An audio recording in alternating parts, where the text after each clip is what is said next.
دخلنا في اخر دقيقه من عمر واحداث الشوط الثاني. هنشوف الوقت بدل ما نضيع قد ايه. السوليه سدد تسديدتين جامدين وقريبين. السوليه الشوط الاول.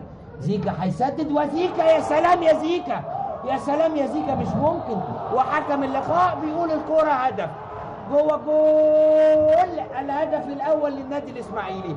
لسه بنتكلم قبل اللعبه وبنقول ان النادي الاسماعيلي لازم يلعب قبل صافرة الحكم حتى لو لآخر ثانية، وزي ما يكون اللعيبة سمعونا. وادي شكر وسدد شكر لله من الكابتن طارق يحيى. لكن اللعبة في البداية هتتعاد امام حضراتكم. تسديدة ايه؟ تسديدة حكاية.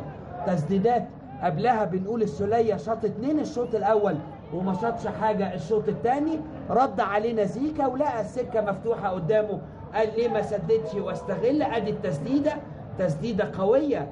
وادي الاعاده امام حضراتكم. بالفعل الاعاده واضحه تماما، من الاخراج رائع، واضحه تماما الاعاده. الكره تجاوزت خط المرمى بكامل هيئتها. الاعاده اللي قبل دي موضحه اللعبه تماما. الكره بالفعل تجاوزت بكامل هيئتها. ادي تسديده وادي الاعاده واضحه اهي. عدت بعد خط المرمى بكامل هيئتها. ويبقى الاسماعيلي 1-0 الجونه.